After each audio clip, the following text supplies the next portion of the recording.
Buenas tardes, mi nombre es Adriana Amarillo y este es mi primer podcast, llamado Historia, Arte y así. Y en el primer episodio voy a hablar sobre la estética, la forma y la modernidad. Empecemos con qué es la estética. Es una rama filosófica que se dedica a estudiar el arte y su relación con la belleza. ¿Quiénes fueron, quién fue el primer pensador que ideó lo que llamamos la estética? ¿Cuál es su historia? Se remonta en la antigua Grecia en 1000 años antes de Cristo por Platón. Este, este filósofo creó tres diálogos, ya el primero creado en 390 antes de Cristo llamado Hispia Mayor, que hablaba sobre la belleza corporal, Fedro, que hablaba sobre la belleza de las almas, y el banquete, que hablaba sobre la belleza en general.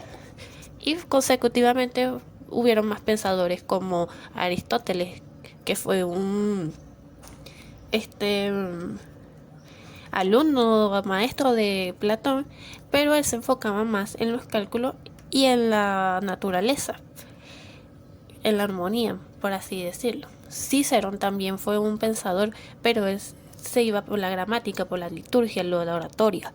Vitruvio, como bien sabemos, es un romano, arquitecto que fue que creó lo que es el hombre de Vitruvio, después ilustrado por el mismo Leonardo da Vinci. Y Fidias como escultor y el precursor de la proporción áurea. ¿Y cómo se caracterizaba la estética en la antigua Grecia? Bueno, los grecorromanos en ese momento creían que todo era estético cuando había armonía, había proporción, había simetría y estaba muy fuertemente relacionado con la justicia. Por eso es que se dice que la estética estudia el arte de lo bello, tanto la esencia como lo que se ve. Seguimos con la forma. ¿Qué es la forma? Es la apariencia de todo lo que vemos, lo que surgen como consecuencia de la interpretación de las imágenes que percibimos, pero también hay que tener en cuenta que nosotros percibimos la forma mediante todos los sentidos y por ahí encontramos formas tanto naturales, artificiales, irregulares, regulares, como sea, en todos los aspectos, ya sea en objetos, en animales, en la naturaleza.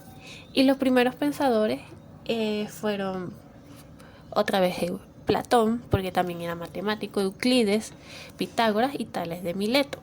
La mayoría fueron matemáticos, donde caracterizaban la forma este, con elementos básicos que utilizaban el punto, la línea, el plano, la forma, el volumen y el espacio.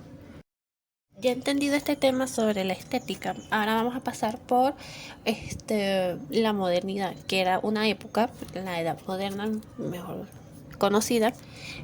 Y con esto vamos a hablar un poco de contexto histórico, porque para saber de las artes, cómo surgieron las artes, qué movimientos hubo, tenemos que hablar sobre el contexto histórico.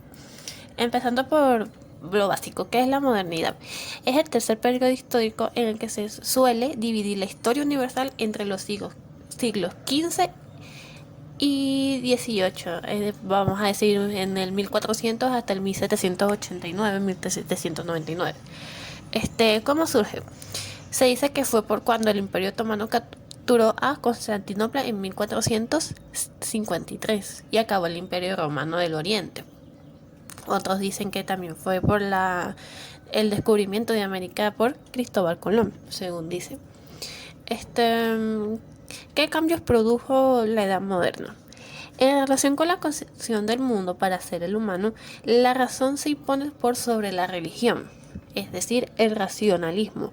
Y hasta ahorita vemos que esos movimientos de la edad moderna de esa época los seguimos viendo en este momento. No como lo describen, pero sí hasta hay un movimiento llamado racionalismo. Y empieza a buscar las causas de todo fenómeno a través de la ciencia. El ser humano pasa a ocupar el centro del pensamiento. Esto me suena a un movimiento artístico como lo que es el Renacimiento. Pero vamos a ver cómo surge, cuáles fueron los principales movimientos en la edad moderna o la modernidad. Empecemos con el Renacimiento, que surgió a finales del siglo XVI. Y la principal característica de este movimiento fue el hombre como centro y eje principal de referencia. Este movimiento surgió más que todo en Italia, también llamado el 480. Y como bien es sabido por las referencias, habla como lo que es Leonardo da Vinci, Miguel Ángel. Veíamos mucho lo que es la perfección del hombre, la anatomía, el descubrimiento de la ciencia, la ilustración de lo que era el hombre de Vitruvio, etcétera. El barroco. Su interpretación recae sobre la iglesia, es decir, coinciden con la culminación política del absolutismo monárquico y surgió más que todas las naciones europeas, aunque siguen organizándose social y económicamente según esquemas medievales. En estos representantes del barroco podemos saber lo que era Velázquez, Alonso Cano, José Rivera. También vemos mucha escultura de la Virgen María, de Jesucristo, etcétera. Y también uno de sus iniciadores es Caravaggio, creador del tenebrismo. Ese es otro elemento de el barroco. Por último, seguimos con el rococó.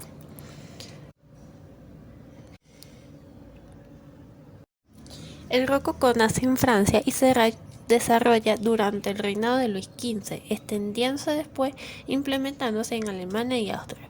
Como ya hemos dicho, se trata de un estilo decorativista que muestra refinamiento y elegancia de la vida aristócrata. Se define por la gran complejidad donde en la arquitectura, por así decirlo, se caracteriza por la rocala. En la vestimenta, donde más es más, la opulencia, donde si yo puedo comprarlo, yo puedo hacerlo. Puedo usarlo, mejor dicho. Se identifica por los colores de tonalidades pasteles, la naturaleza, la delicadeza y la sensualidad de las formas femeninas.